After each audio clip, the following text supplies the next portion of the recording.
Tonight, why do your gym clothes smell? We hack your brain with a slot machine. I get a little ranty about American forfeiture laws. Then Lance Heiskell stops by to talk about Funimation, anime, and anime. It's time for Padre's Corner. Netcasts you love. From people you trust. This is Twit. Bandwidth for Padre's Corner is provided by Cashfly at CACHEFLY.com.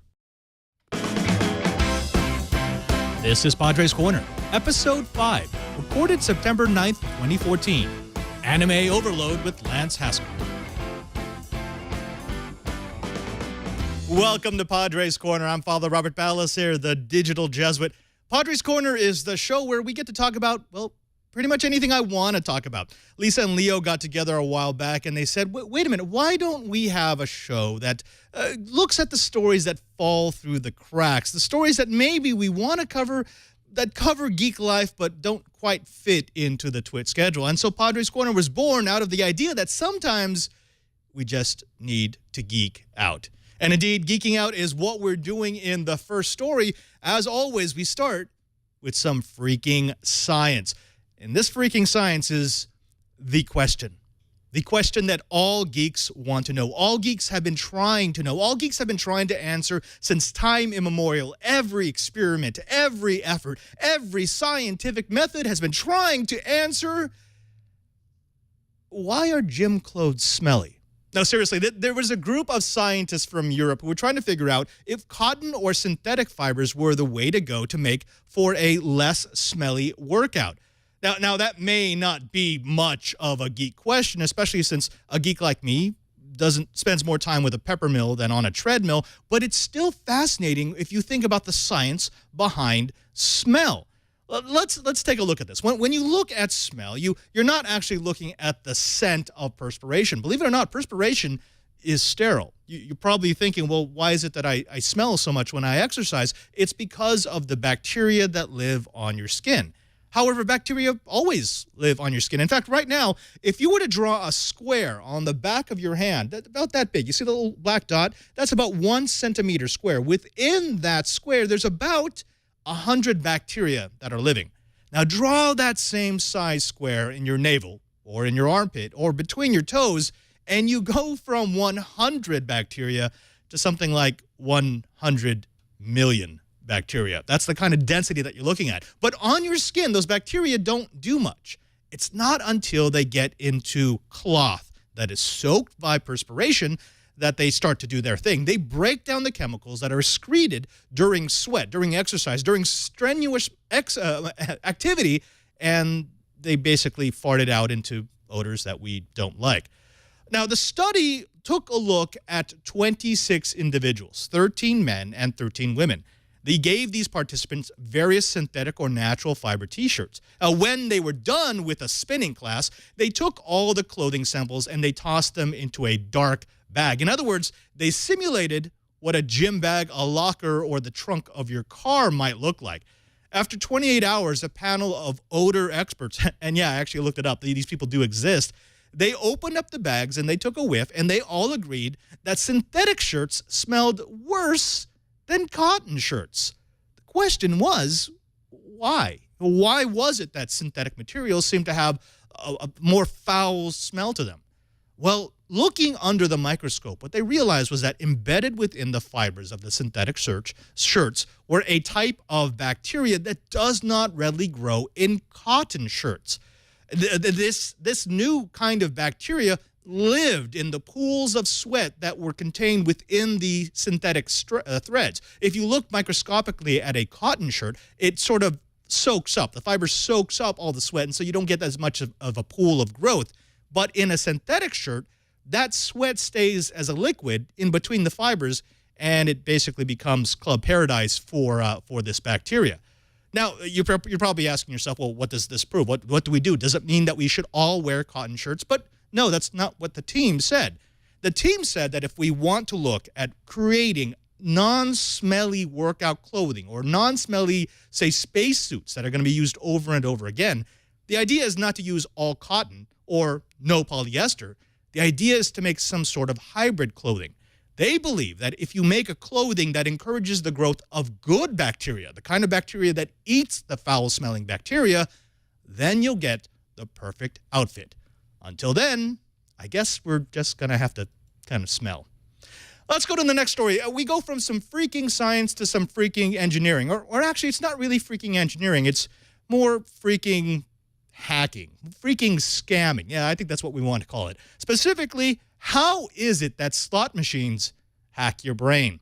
This is a story that comes to us from Vox, and it's fascinating because I spent a lot of time in Las Vegas, and they finally quantified a phenomenon that I've seen over and over again. Now, we know that casino architectures are designed to keep us gambling. There's no view of the outside world. It's a maze-like construction. There are concentric rings of gambling that avoid 90-degree angles because they don't want you to think that you're turning. They kind of want you to go with the flow from one table to the next, from one machine to the next. Well, it used to be that slot machines were sort of the entree. It was the way to get the casual gambler into the casino so that they would go to the gaming pits. They would play cards. They would play blackjack. They would put some money down on the craps table. But as it turns out, in modern casinos, about 90% of their income comes not from the card games, not from the table, not from the pits, but from the slot machines. And so the science behind slot machines and the engineering that goes into building the slot machines has vastly changed from the days of the old reels and quarters dropped into slots. What we find now is that Vox exposed, although it's not really an expose because there's no hiding it. The Nevada Gaming Commission is really good about showing you exactly what your odds are when you play the slot machines. They've shown us that they've perfected the science of pain. That's right. Slot machines play with the pain threshold of a player. They look at the patterns of the player. How fast are you playing? How fast are you putting in money? Are you reloading? And then they consider all of those factors and decide, is this player about to walk away? And it's at that point that they give you the payout. Now, they have to be very careful about this because they can't change the odds of the machine. That's not allowed. But what they can do is they can change when they make the payouts in order to meet those odds. Imagine this. When you were playing on an old reel machine, you know, the ones that you'd have to actually pull the handle and you'd see the reel spin, the payout was determined when the last reel stopped spinning. There was actually an element of chance because the reels would randomly stop, so you never really knew what was going to happen until that last reel halted. In today's machines, it's all electronic. The minute you press that button, it knows whether or not it's going to give you the payout, so it can calculate, do I need to give this chump in front of me just a little bit of money to keep him or her gambling? Now, this is the bleak science of pain threshold. This is the application of how far we're willing to go before we get that payout, and it's what slot machines live on. Ladies and gentlemen, we welcome our gambling overlords. Now, when we come back, I'm kind of feeling a rant coming on. But before that, I thought now might be a good time for the tech.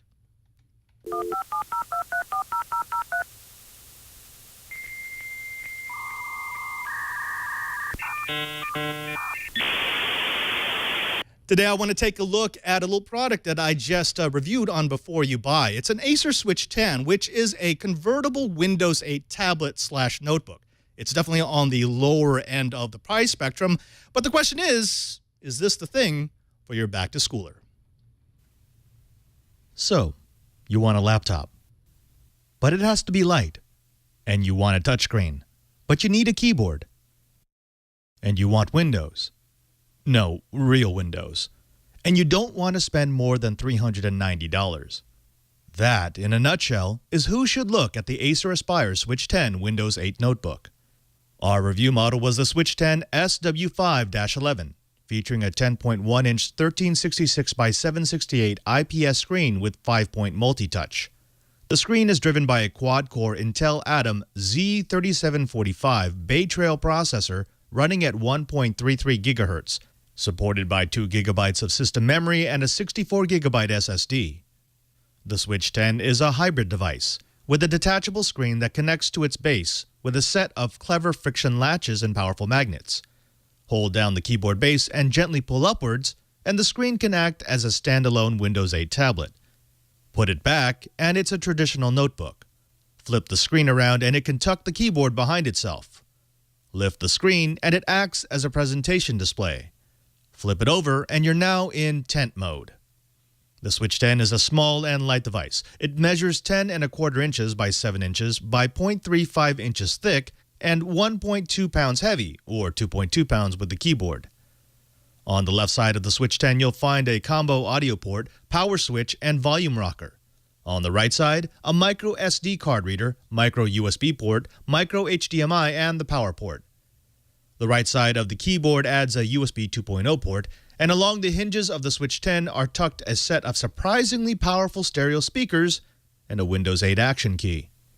For connectivity, the Switch 10 has a dual-band 802.11 ABGN wireless card with Bluetooth 4.0. So that's the tech. The question is, how does it work? As a Windows 8.1 tablet, the Switch 10 is actually great for the price. It handled YouTube, Netflix, and typical web surfing without a hitch. The screen has rich color and deep blacks, though at times I wish there was an easy way to turn down the sensitivity on screen rotation so the Switch 10 wasn't always changing orientation.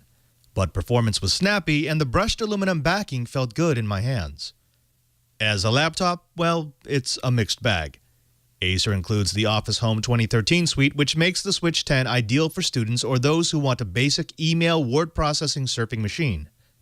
In PC Mark 8, the Switch 10 scored 1,232. Not a great score, but still enough to do most everything that the average user will want to do.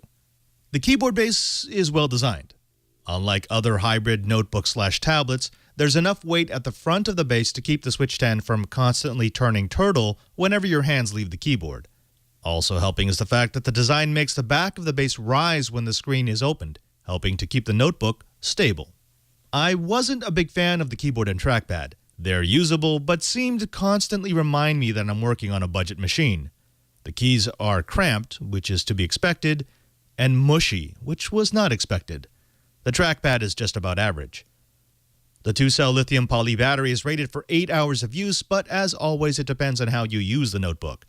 Streaming Netflix over the wireless connection, I killed the battery in just under 5 hours. Surfing the web, I averaged 9 hours. And using the Switch 10 on and off for reference and occasional Twitter trolling, I could go a week without charging. The Acer Aspire Switch 10 is available now for between $300 and $400.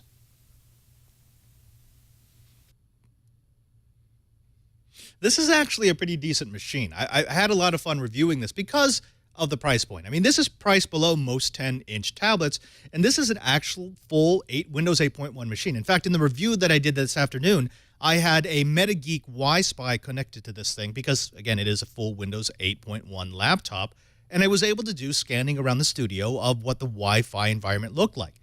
I know there's going to be a lot of people out there who think, well, it's too slow of a processor. It only has 64 gigabytes of SSD. The keyboard's not that great, but as a low-priced alternative to having either a tablet or a really bad laptop, I think that the Switch 10 might actually be a decent use of technology. Now let's get into the rant, and this one's a little bit of a doozy. Let me set this up a little bit. Try to put yourself into the mind of a recent immigrant to the United States. You're first generation. You're trying to make do. You're an honest, hardworking man. You're driving home after a long day of work, but you don't feel all that tired because you've got some good news. You and your family have been scrimping, have been scraping, have been saving up in order to buy yourself a restaurant. And you believe that this is going to be the future of your family. Finally, you will own something. It's the American dream, right? Work hard. Be honest. Save your money until you have what you need to make good for the future generations of your family. And so as you come home late at night driving on a highway, maybe a tiny bit too fast, you're smiling. You're thinking, this is it. This is going to set up my family. This is going to be the jumping off point so that maybe my children or my children's children or my children's children's children will finally have the promise of the American dream. Now, you're broken out of your reverie by the dreaded flashing lights. Yeah, you were going 67 miles an hour in a 60-mile-per-hour zone. So you get pulled over and you're expecting a ticket. And yes, the officer does write you a citation. And yes, you're a little bit upset, but, you know, there are worse things. And you've just had really good news in that your family has been able to collect $75,000 that you've got in a lockbox on the passenger seat. Now, something strange happens. After the officer gives you the ticket, he starts saying, well, sir, would it be okay with you if I searched your car? You may be an immigrant. You may be new to this country. You may not be wise to all the American ways, but you know enough that you can say no. And so, indeed, you say, I'm not comfortable with that, officer. I would prefer that you not search my car. So then the officer says, okay, I'm going to have you wait right here. He doesn't tell you that you don't actually have to wait. 2 hours later, another police officer pulls up, and they bring out a drug dog. And the officer tells you, I suspect that you may have drugs in the car. We're going to have our dog do a quick search, and if he finds nothing, then you can be on your way. You're a little upset because you feel by now that you've been delayed 2 hours, and this is kind of atrocious. You don't understand why a 7-mile over the speed limit citation is leading to this, but you feel that you have to consent. So you consent. They bring the dog around. The dog doesn't do anything. The dog doesn't find anything. But the police officers do spot the box on the passenger side. When they ask if they can open the box, you surrender the key, and they open it, and they find the $75,000. Now, no big deal, right? You just explain it to them. You explain to them, well, that's cash that my family has saved, and tomorrow morning I'm going to go buy a restaurant that we've been looking at for a while. I'm having the meeting. I want to be able to give them the cash. That's just the way my family deals with things like this. The police officers look at each other, and then they start asking really strange questions. They ask things like, sir, are you aware that in this state, we can seize any money that's associated with a drug deal? I mean, you look at them and you say, no, I wasn't aware of that, but that's not from a drug deal. That's I told you where that came from. That was my family savings. They talk a little bit more, and they start saying things like, well, would you mind coming down to the station so that we can talk about where this cash came from? Now you're starting to get a little suspicious. So you say something that you've been taught to say, which is, am I being charged with something? And they say, no, sir, you're not being charged with anything, but we can't let you go home with this box because we suspect it may be drug money. Now you're getting upset, and you're wondering, well, what's going on? And you start arguing with the officers, and one of them tells you, sir, if you don't calm down, we're going to have to arrest you. And so you're taken a little bit aback. And they tell you, well, we're going to give you a receipt for this, and you can go talk to us. And you figure that's the best option. You're tired. You don't want to get arrested. You don't want to get thrown into jail. So they give you a receipt. You sign a paper saying that, yes, they have received it, and you go on your way, thinking that the next morning you're going to be able to go down to the police station. You're going to be able to explain where the money came from. They're going to give it back to you. You're going to make the meeting with the restaurateurs, and you'll be able to get your dream business. 10 months later, and $11,000 worth of legal bills, the federal government finally admits that they had no right to seize that money. They finally admit that, yes, the money was yours, that, yes, the money was earned legally, and, yes, you can have it back, but we're not going to pay your legal bills. We're not even going to apologize, even though we never made an arrest, even though we never gave you a citation for anything more than that 7 mile per hour above the speed limit, even though the officers probably acted wrongly in suggesting that it was from a drug deal. Now, you haven't had the money for 11 months. You've missed your opportunity to buy the restaurant. You're out $11,000 in legal fees. And suddenly, the American dream doesn't seem so bright.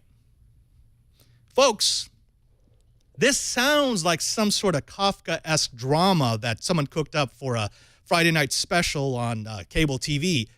But this actually happened. This happened to a citizen in the state of California who had his cash seized. Now, it may sound as if this is far-fetched. This would never happen in the United States, but this is the law. This is perfectly legal. This falls under what's called asset seizure. Now, let's back up a little bit, because I know there's a lot of people here who are a little confused as to how this could happen in the United States. This starts with 9/11. Right after the events of 9/11, the Department of Homeland Security spent millions of dollars to train local officers, deputies, troopers, and patrolmen to be their eyes and their ears. The idea was to empower them to look for suspicious people or cargo. Specifically, the DHS wanted officers to find drug drugs and drug money that they thought was being used to support terrorism. Now, the empowerment came through asset forfeiture, which was a series of federal and state laws that gave officers the power to seize suspected drugs or drug cash without a warrant, without an arrest. In fact, it's kind of strange because if you look at these laws, the way that they're written is such that once your property is seized, it's your job, your responsibility, your obligation to prove that the property, the cash, was not obtained illegally. I know that sounds completely back-ass words. I know that flies in the face of what we expect out of the United States. But folks, that's the law. Now, why would we do this? Why would we subject ourselves to such arbitrary laws? Why would we say, yeah, it's okay for you to go ahead and take my cash and I have to prove that I'm not guilty? Well, the laws were originally created as a tool to go after drug dealers, drug cartels making millions, tens of millions of dollars, or to go after the white-collar criminals who were laundering the money for those drug cartels or terrorists. But it was never intended to be used by law enforcement to seize small bundles of cash from people who will be too scared or not well enough to fight it back. Now, let's go by the numbers, because I know there's still some people out there who can't grasp the fact that this is happening.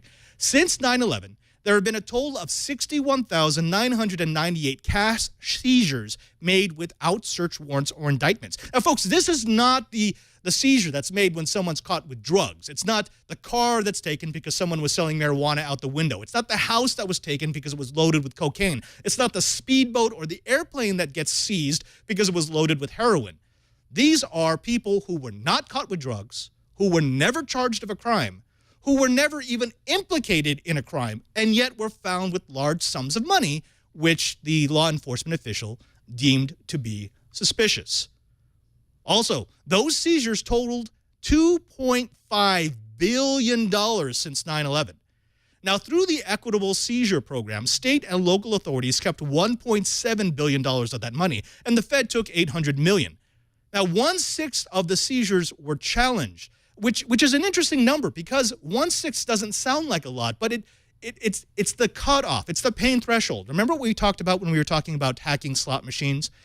They figured out that it's going to cost about $7,000 to $10,000 to litigate, to get your money back. So many of these seizures were for less than that the people who had the money seized were caught between a rock and a hard place. And they essentially said it's going to cost us more money to get that back than we would get back if we won the case. Now, of the 1/6 of the seizures that were challenged, 41% of them resulted in the government returning the money. But remember, they return the money, but they don't return the time, the effort, and the cash that it took to litigate that return of the money. Now, equitable seizure doesn't track the ethnicity of the victims of these seizures, but the vast majority of the returned money goes to Black, Hispanic, and Asian immigrant populations. Law enforcement is forbidden from using the seizures from paying their operating costs. It's actually in the laws. But more than 400 departments and task forces actually use those seizures to cover at least 20% of their payroll. Now let's go a little bit deeper down the rabbit hole. There's a private organization known as Black Asphalt that uses police records to build a database of American motorists. Now, these aren't American motorists who are guilty of a crime. These are all American motorists, those with criminal records and those without. Now, that database includes social security numbers, addresses, and probability of a decent seizure. Members of Black Asphalt have access to this database, and they use it to build hunches about which motorists they should pull over in order to obtain the largest seizure. This is according to the Washington Post, who did a brilliant expose on this practice of asset forfeiture. Now, these members of Black Asphalt are trained in the proper way to do what they call a highway interdiction. And there's even a page on the Black Asphalt website where officers can share their trophy shots between them and the piles of cash that they have collected. Now, I know there's going to be those of you who look at this and you're going to say, well, you know, if you've got $50,000 in your car in cash, you're probably up to no good. But that's not what the caseload says. Listen to this. A 40-year-old Hispanic man who had $18,000 in his cash in his car that he was going to use to buy a used car. A 35-year-old African-American man who was offered to get back half of the money but rejected the deal because that was his payroll. He eventually got a jury trial. He eventually got it all back, but he had lost his business because he was unable to meet expenses.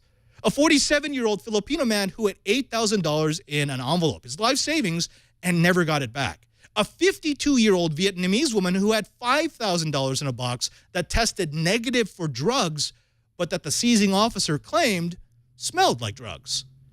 None of these people were ever accused or convicted of a crime more than speeding. And all of them encountered great hardship because they were forced to prove that the money was there, something which shouldn't happen under our system of law. Now, asset seizure, in theory, is a good idea. In theory. But the problem is that the way it has been implemented encourages it to be misused. These officers don't want to go after the $3 million drug dealer because it's probably going to involve some violence. They don't want to go after the white-collar criminal who has embezzled $500,000 in questionable cash because they know that that business person is going to have the wherewithal to fight off the seizure. So what they do is they go after the immigrants. They go after the marginalized. They go after the people who can't fight back. They are going to try to seize under $10,000 so they can slip below that pain threshold, increase their trophy room, pay for that 20% of their department's cost, and do so completely by the book. In other words, this practice treats the most vulnerable among us as criminals, and it makes them pay to prove that they're not. Well, I don't know about you, but for me, this cannot stand. Well, with that heavy bit of news, I think it's time for us to get off the rant. I want to give us a little something to clear the palate because I know that was some cray-cray stuff. So how about this? Since we here at Twit never make mistakes, I mean, we're a live network. We're experts of the one take. I thought maybe I should show you some footage before I joined Twit because, yeah, mistakes were my middle name. On this episode of Gadget, oh yeah.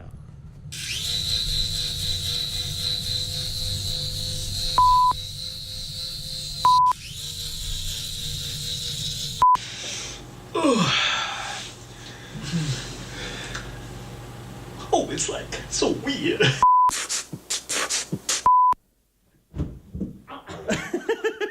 The nice thing about the Sudas Business Central is that I can't really talk about what...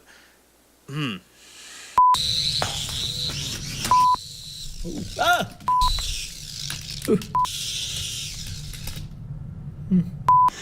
Totally lost my train of thought. We're gonna do that again. Yeah. I like these chairs. We've got something that's a little bit different from our usual affair here at Gadget. Affair? Affair. We're not having an affair. Why did I say affair? Now, before we... Did I? No. No. Before? No. I don't know. Okay, try that again. Blaga. Hello and welcome back to Gadget at thetechstop.net. Sorry, dog. Okay. Doesn't make any sense. Okay. And we take a look at wearable technology by Alexand. Stay tuned. It's Alexon. Oh, damn it. How many times have you lost your shop... Textile. Textile puck. I can't even get the name right. What is it? Don't know. This is your product. Textile. It's textile puck. I'm never going to be able to get through this. I think I'm camera shy. 12 PoEs. It's fully PoE capable. And it's a Switch. It's a box. Rhythm Nation. Okay. You'll be able to find out what Melanie and I are up to, what we're blogging, what we're following, what news stories that we're geeking out to. Oh, and you can also find it. I'm so mesmerized by your words. Yeah. I forgot mine. Stop mesmoing. And this is what we found. Blink. Hi, I'm. Wait, what's it called? I'm a priest from the Society of Jesus. Blah, blah, blah, blah, blah. On this episode of Gadget, we've got the Oop, no.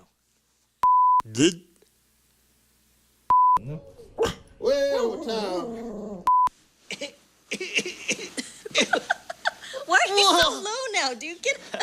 Fix it yourself. Low, ride, Oh, God. So,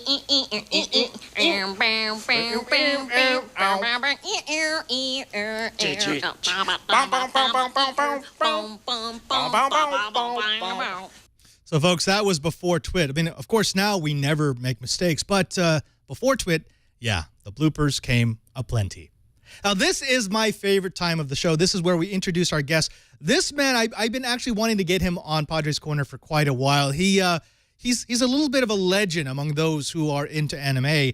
Ladies and gentlemen, I present to you the man, the myth, the Mecca, Mr. Lance Heiskell. Lance, thank you very much for coming on Padre's Corner. There we go. Thank you very much.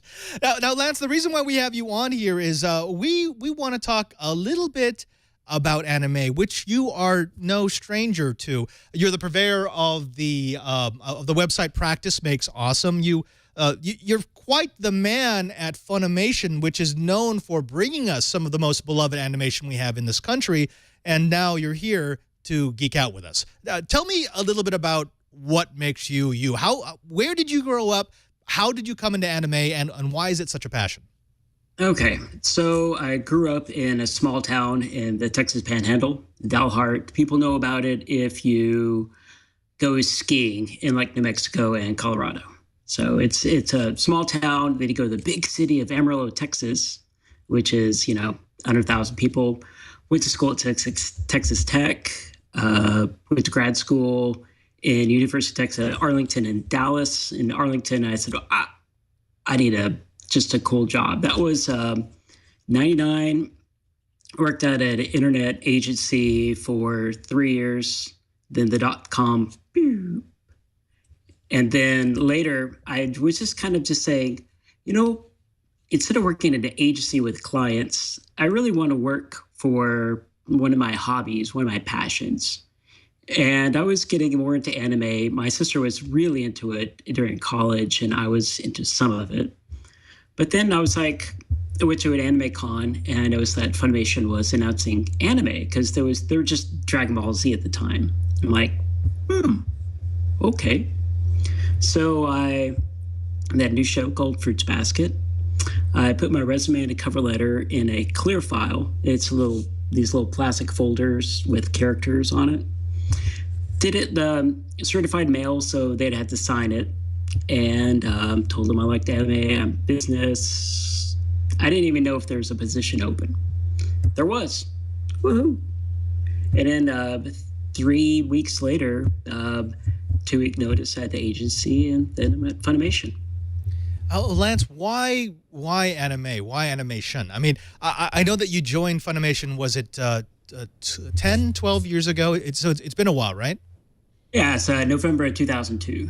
So back in 2002, let's see if I can remember back, the state of anime would have consisted of things like Dragon Ball Z, maybe Cowboy Bebop, maybe Samurai Champloo. Was that the generation of anime that you came into? I think she has, I think Champloo, it was around that time. Full Metal Panic was around that time, Noir. And then, I liked it. To think about anime and cartoons, the easiest way of saying is, with cartoons, it's more like Seinfeld. You have all these characters that you know exactly what Kramer's like, you know exactly what Elaine is like, and also, what like Seinfeld is like. So you put the characters into a situation similar to like Scooby-Doo. And then the characters feed off and stuff, Big Bang Theory. But with anime, it's more of here's these characters and they have real emotions and, their personalities change throughout the story because it's more about the story and the characters interact in the story. So it's more of the best thing right now is Attack on Titan. It's these giant flesh giants, well, fleshless giants, just terrorizing the last of humanity. So if you like Walking Dead, there's a show. You have main characters that you think, oh, they're going to be on for the entire season. Then they're dead. Oh, wow. They'll be back. No, the characters are dead. That's the story. So this is what appealed to me, where in the 80s, a kid watching KTVT with Robotech, I was like, wow, Roy Fokker died. And all this other stuff happened. I'm like, this isn't a cartoon. This is cool. And then I liked Robotech, but then I didn't notice until the late 90s in college that Robotech is actually 3 shows that Harmony Gold put together. And they wrapped a story around it. It was 3 seasons, and they had to get that many episodes for syndication. I'm like, oh, that's interesting. And that I got dived into more anime. Then my sister was renting tapes at a Hastings and, VHS era. So, yeah, that's how I got into it. Yeah, the funny part here is because we've got some people in the chat room who are obviously not into anime, and I understand that. That's great. But something I hear from people who aren't into anime every once in a while is, oh, you mean animation? Why are you saying anime? And it's hard sometimes to explain. No. Animation. Mm-hmm. You think about that as, okay, that's for kids, right? That's what Disney does. That's what they do for the Tiny Toons. But anime has always had more of an adult feel. It's animated, but most of the anime flicks that I like, I would never show to kids. Yeah. I got really big into Elfen Lied. I got really big into Rin. No. Rin is not for kids. Rin is not for kids. Not for kids. We'll talk a bit more about anime later on because there's many different genres, and we could go on and on about what makes this show great and this show not great. Like, for example, I know Attack on Titan is big right now. I never got into it.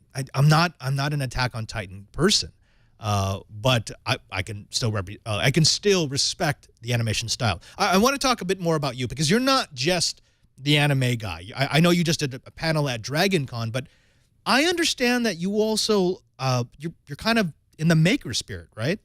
Oh yeah. It's always been like that. I had my granny was all in the arts and crafts. But I really didn't get into it that much until about 8 years ago, when Austin was having one of the first maker fairs. It was they had the West Coast Maker Fair, and then Austin had this big, huge maker fair. And so my sister and I drove over, and I'm like, this is great. And then we went the next year, then it went away. And I like it was just creating passions, and you're just. Once you get exposed to things and you're like, ooh, I like that. And then part of it is, okay, well, my timing, how much time do I have? Can I devote stuff to it? Am I a dabbler? Or do I want to focus deep into it? I'm one of those that's a dabbler. It's like, I want to learn how to do this. I want to learn how to do this. And I want to learn how to do this. And eventually you just get just this wealth of knowledge because, it was like with electricity with my new house. I learned how to install ceiling fans, plumbing, dim lighters on YouTube. With the Maker Fair, 2 years ago, I wanted to go back. And so I'm like, okay. And then I got into, I have a soldering iron now. I'm going to do some kits. I recently got, a hello, my name is name tag that I'm going to try with tips from Know-How. So I love the Know How Show. And then... I'm sorry. Know How, is that the show on Twit at live.twit.tv that happens every Thursday at 11 a.m. Pacific time? Yes. I haven't heard of it. I don't know about that. Yeah. And, last year, 2 years ago, you did a special on Twit and you interviewed these people from the Crucible.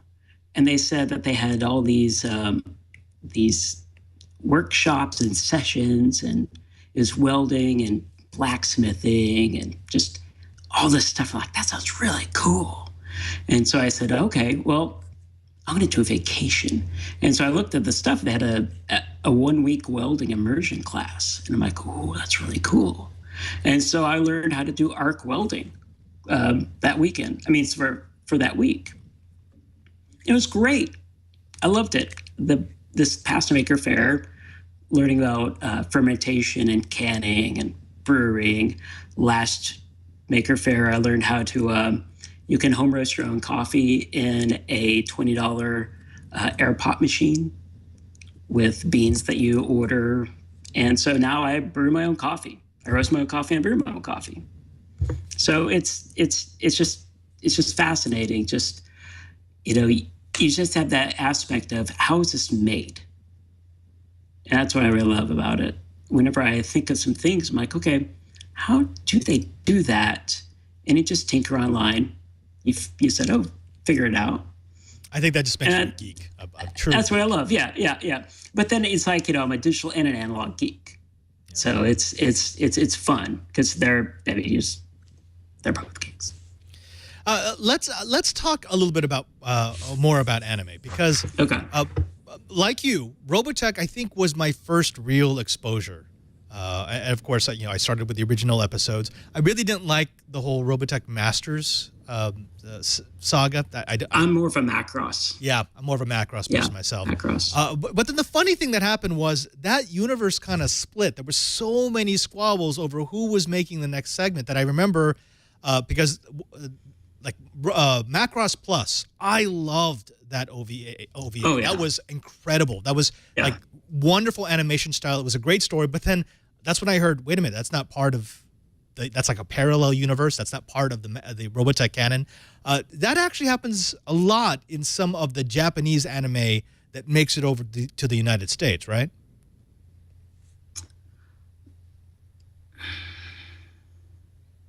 With it's okay to say no.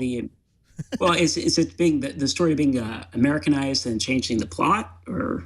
Yeah, I mean, exactly. That used to be done in the 80s. That was done in the 80s because nowadays, whenever we get the shows, because I want to go back into what makes anime different than just animation is a lot of these shows get their time purchased on Japanese TV. And so that's why there's 13 episodes or 26 episodes, because nothing gets canceled. You can actually tell a story within 13 episodes and have a budget. And so a lot of our stuff is on Netflix and Hulu. We'd have our own stuff on Funimation.com. And then we have a subscription service to get more on Funimation.com. And a lot of this stuff is, instead of watching late night talk show in Japan, a lot of the stuff airs around like 10 o'clock, 11 o'clock, 12 o'clock. Some of this stuff airs at 2:30 in the morning. And then there's shows that aren't on TV. They're original OVAs, original animation videos. They don't happen a whole lot these days. And you get your movies as well. And so, yeah, they're for a different audience.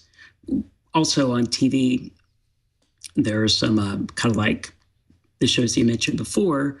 And also one genre is Benny Hill on Acid, which is just harem shows that when on TV, there's clouds in front of the female characters' chests.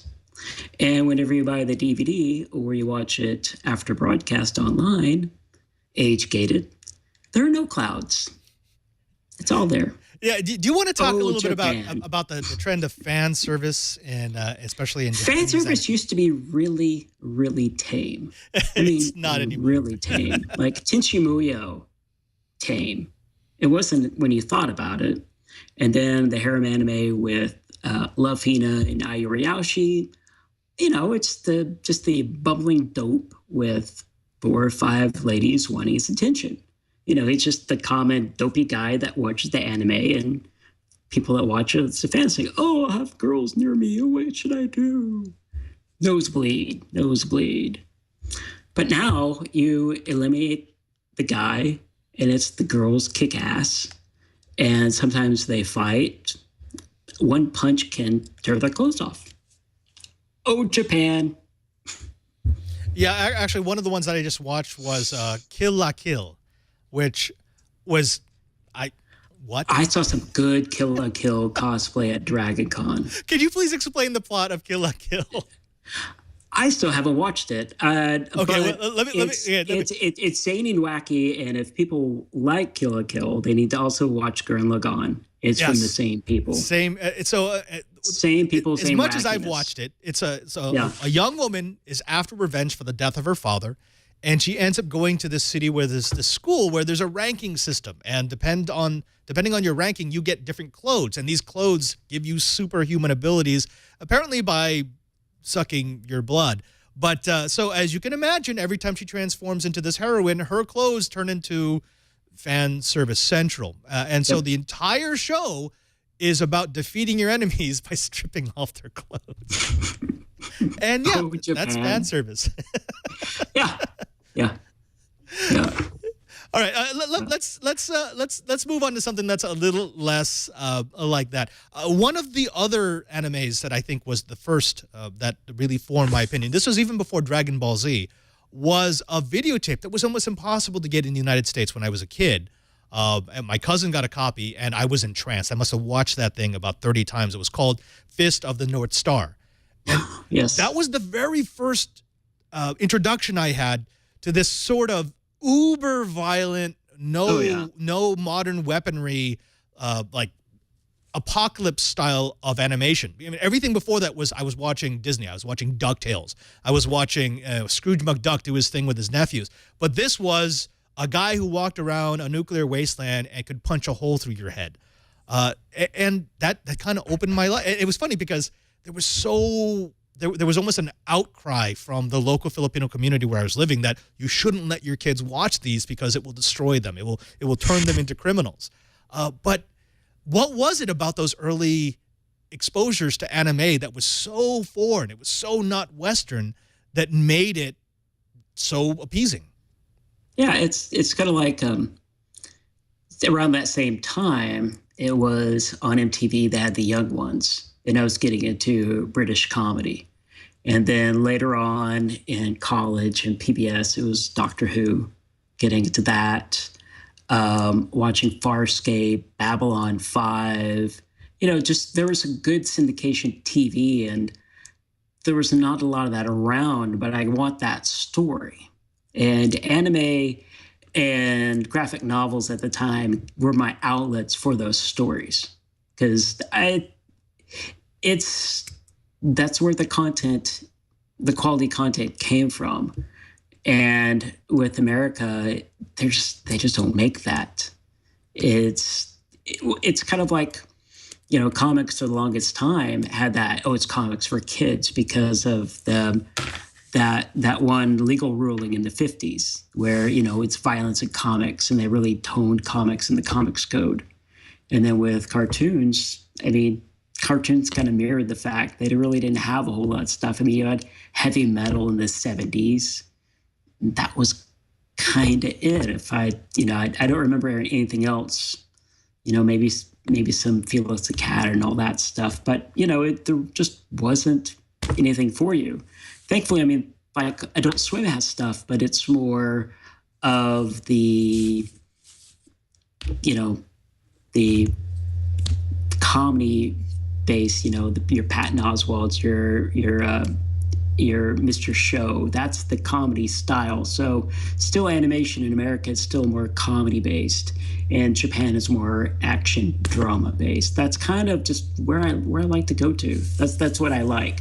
So I just encourage people, it's like if that's the stories that you like, if you like the supernatural, if you like watching The Flash Under the Dome, just all the stuff on FX. I mean Fargo. I mean, there's probably an anime that's kind of a little bit like Fargo. Yeah, and then Fist of the North Star. Have you watched Shiguri? Death Frenzy? Yep. Okay. That one's a good one too. No, we're getting a little bit of feedback from your mic. Actually, there we go. Okay, it's better. Let me ask you about this, because this is something that I think anime fans, we always see in some of the long-running series. So I'm not talking about the special short-term anime series that, they run 30, 40 episodes, 3-4 seasons, and then they stop.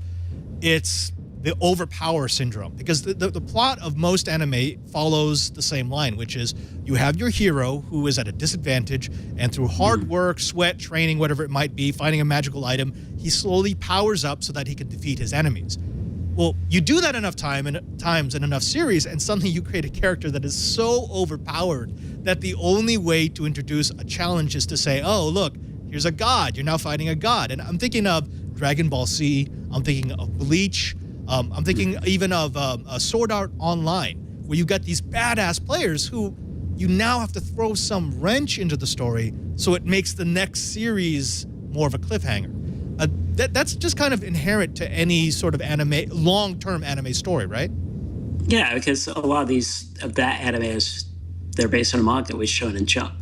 Shonen Jump is a magazine that is in Japan. There's also other publishers, but the best example is Shonen Jump. Yu Yu Hakusho, Naruto, Bleach, and Dragon Ball Z, and One Piece all started out in Shonen Jump. So it's 20 pages of content, a new story each week, forever.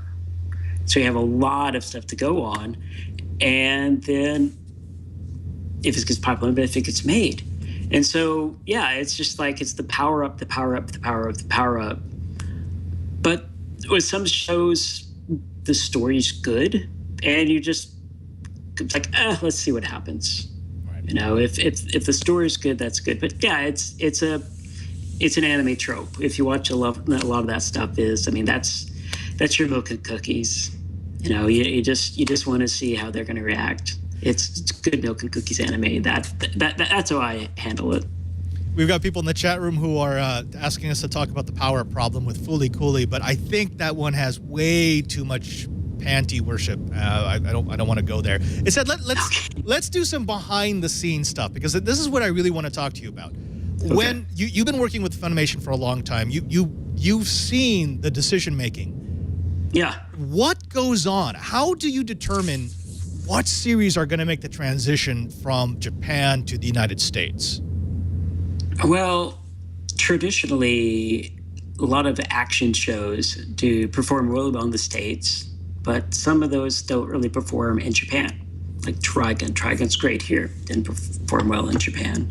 You have Escaflowne. You have all these Cowboy Bebop. Cowboy Bebop is more popular in other countries and widely known. Which is a shame, by the way. If you are an anime lover and you've never watched, actually, even if you're not an anime lover and you've never watched an episode of Cowboy Bebop, watch 5 and you'll be hooked. Yeah, and it's always on Adult Swim on Saturday, so you just can't not watch it. It's been on Adult Swim for like 10 years straight. So what's wrong with you? Haven't watched it? Yeah. Oh, how about this? And I'm pretty sure I know what you're going to answer, but I'm going to have to ask it anyway. Dubbing, yes or no? Oh, how I appreciate dubbing, or? Yeah, so do you believe in dubbing a series, or is the only way to enjoy something like Ghost in the Shell Rise is with Japanese language and English subtitles? Oh, I'm not a snob on that. What I think is whatever your preference. If you're new to anime, we have simulcast, which is Japanese shows streaming in Japan, airing live in Japan, and then an hour later you can watch it subtitled on our site and other sites. And when you're new to anime, you kind of like all that wording is going really fast. You have to read again. You get used to it. And sometimes you prefer that, and then you watch it in English. I'm like, oh, that was really good. I think of its preference. I mean, you have some anime snobs going, oh, the dub is much better. Subtitles better. I'm just just watch it however you want to. Whenever I go into a new show, if I haven't seen it before, the first episode I'll watch subtitled and I'll watch dub and made my decision.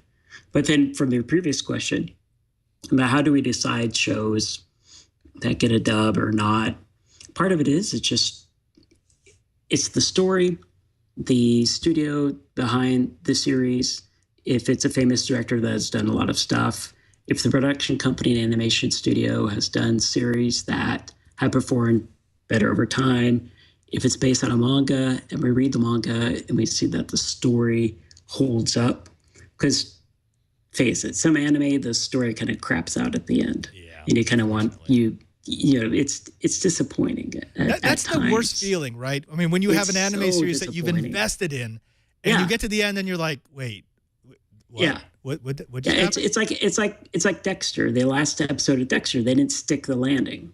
Yeah. And but then like Breaking Bad, they stuck the landing. I'm trying to think of there was a series on that was on Netflix, and I can't remember. I'm scrolling through it trying to figure out what it was, but it had that. It was a great episode, a series, and then the last episode came, and I was searching through the internet. I'm like, is there something I'm missing? Did they not bring an episode over? But no, that was it. That was the end, and I felt so unsatisfied. Yeah, sometimes that happens. Okay, let me ask you about this. How involved are you in doing the dubbing? Like, how do you do the selection for voice actors when you decide to make a dub? Okay, well, with my role, I'm more in the marketing role. Well, my current role is Director of Corporate Strategy. Before, whenever I started, it was fan-based marketing. This is social media whenever it's only on forums at IRC and conventions. Back before MySpace, before Facebook, before Twitter, before the moniker social media was done, I was just like, you're Funimation, people see you as TPC, you're getting an anime, you need to go to conventions, go to the sites like Anime News Network, and talk to people. And, that's kind of my area is just, the marketing and the branding of the show and the series and letting people know about it, going to conventions. At Funimation, we're in Flower Mound, which is Dallas-Fort Worth, Texas. We are 5 minutes north of the DFW airport. We're in a 50,000 square foot warehouse where we do all the production. So that means we get the materials from Japan, we subtitle it, we time code it, we get people doing the American version of the script. We have dub studios there, so everything is dubbed there. And then we do all the audio mixing, 5.1 mixing. We do all the production. We have people designing the Blu-ray menus, people doing the DVD menus. We have QC and authoring there. And that is for the DVDs and Blu-rays authoring. But also, we have Netflix and Hulu and YouTube and Amazon and iTunes and PlayStation. And we have our digital production where we go through big fat FTPs and send all the episodes to them. We have internal marketing. Our Funimation.com website, all done in-house. Everything's done in-house. And then home video, we're direct. So we have... Funimation just won Vendor of the Year at FYE Transworld, which is cool. Against all the vendors, we won. And we have our sales team internally.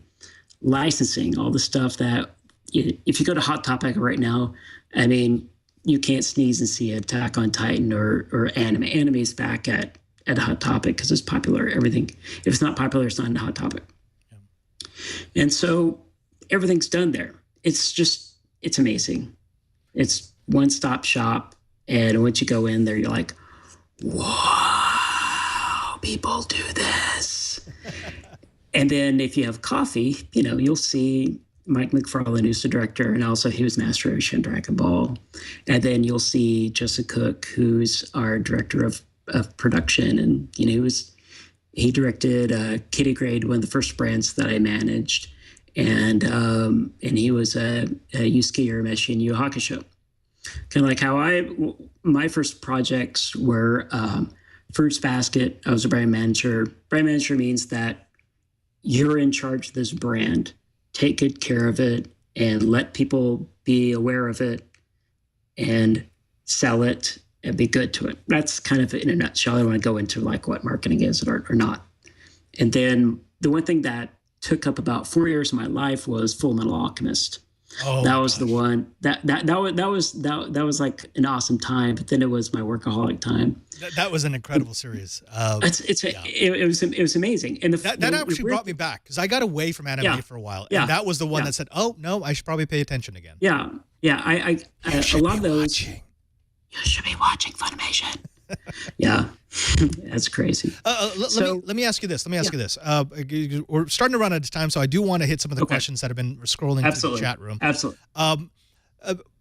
When you think about all the work that's gone through Funimation, which, by the way, is fascinating that you told me that they handle everything in-house. I thought Funimation had some production, but like you were a clearinghouse.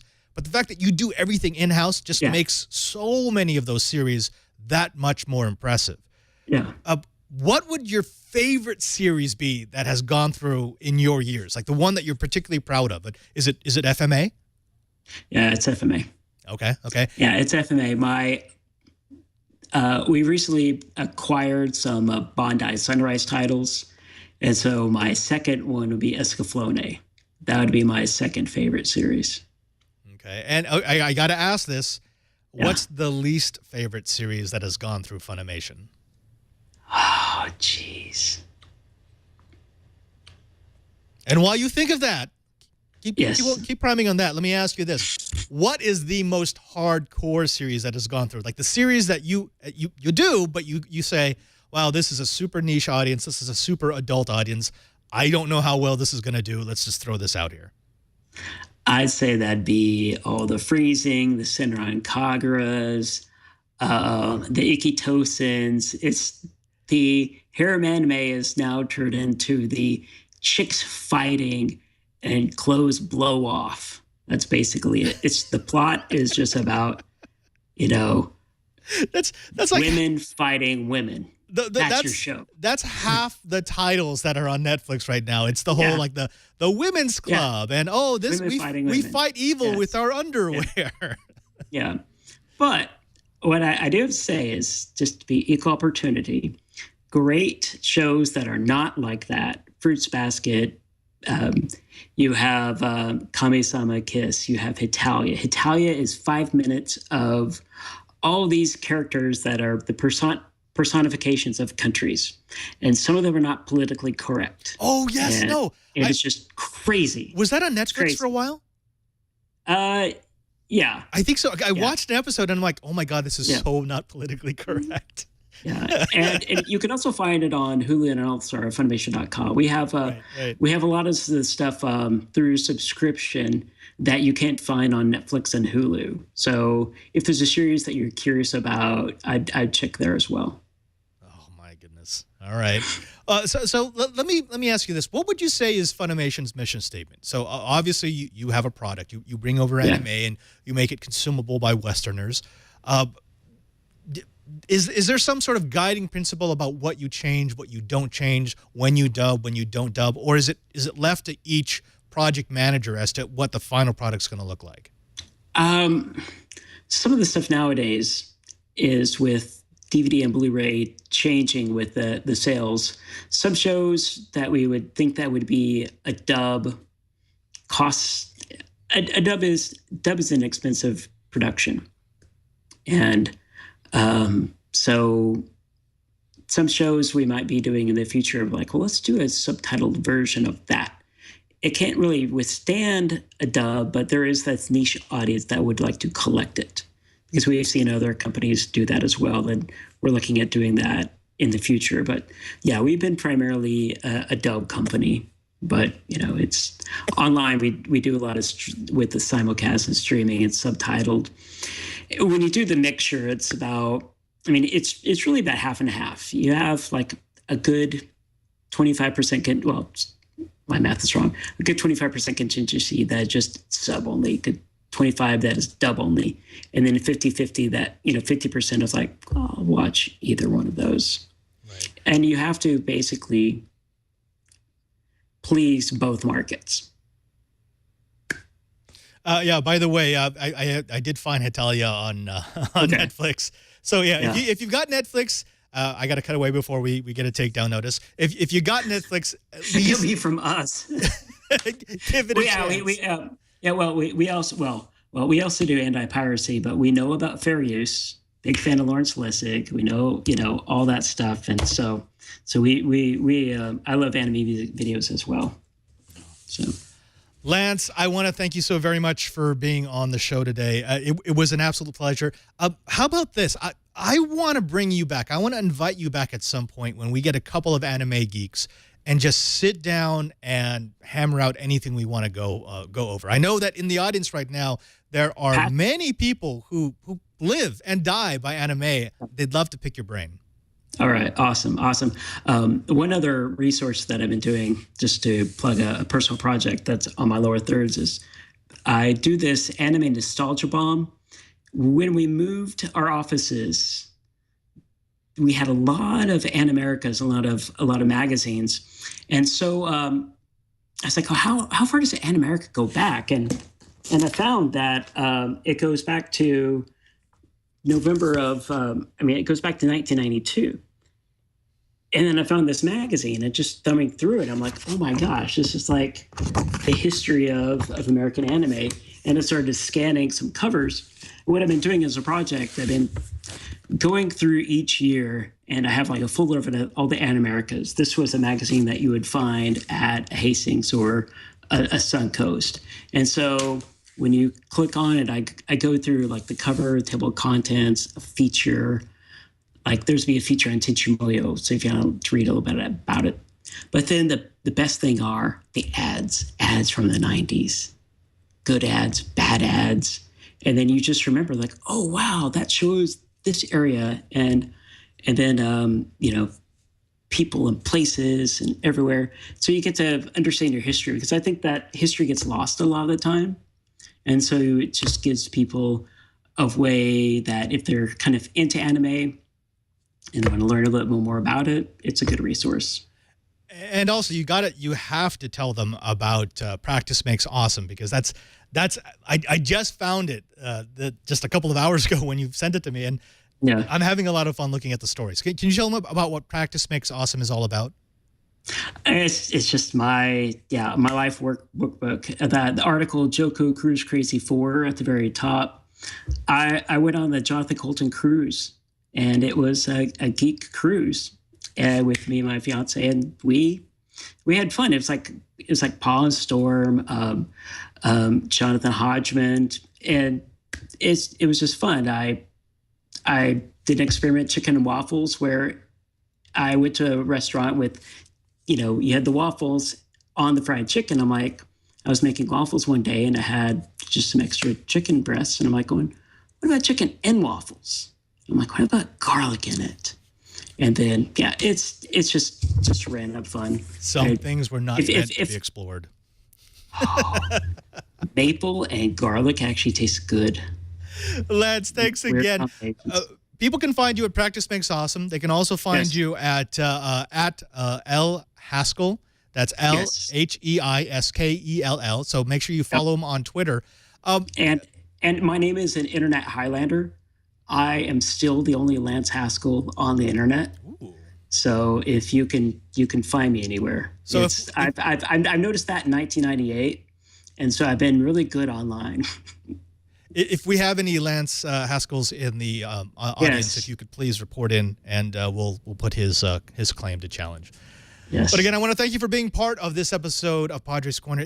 We went way over time, but it was just so much fun geeking out with you. I think there's something about anime that speaks to the little kid in each of us. Mm-hmm. Watching stuff that we wouldn't be able to watch as a kid, but going, yeah, this is just kind of a guilty pleasure. And I really appreciate the fact that you're part of the process to bring us some of the best. So again, thank you very much for being here on Padre's Corner. It's been a pleasure. And folks, I'm sorry, but that's about it for this episode of Padre's Corner. We're going to be back next week. Becky Worley is going to be making a appearance as our special guest. But you can always find this show and all the shows before it, including the beta episodes, by going either to our YouTube page at youtube.com/twit Padres Corner or by dropping by our show page. That's at twit.tv/Padre. There you'll find not just all of our episodes and all the different ways to download it, but you'll also find the links so that if you want to get our episodes into your iPod, your iPhone, your Android tablet, or laptop, your desktop, whatever it might be, you can always find the version that will work for you. Also, don't forget to follow me at twitter.com/PadreSJ. If you follow me there, you're going to be able to see what I do in between episodes of Padres Corner. I'm here on the Twit TV network quite a bit, Mondays at 2:30 for This Week in Enterprise Tech, where we take an in-depth look at all things connected. On Tuesdays, you're going to find me here at 7:30 p.m. Pacific time for Padres Corner, where, again, we just get to get geeky. And on Thursdays, you'll find me twice. Once at 11 o'clock for Know How with Cranky Hippo, Brian Burnett, where we do DIY and maker projects. And then at 1:30 p.m. with Shannon Morse, Snubs, for Coding 101, where I get to teach you how to be a code monkey. Until next time, I want to thank everyone who made this show possible, especially to Lisa and to Leo, and for all of you, chat room, who drops in to say hi. I'm Father Robert Balasaire, and until next time, geek out.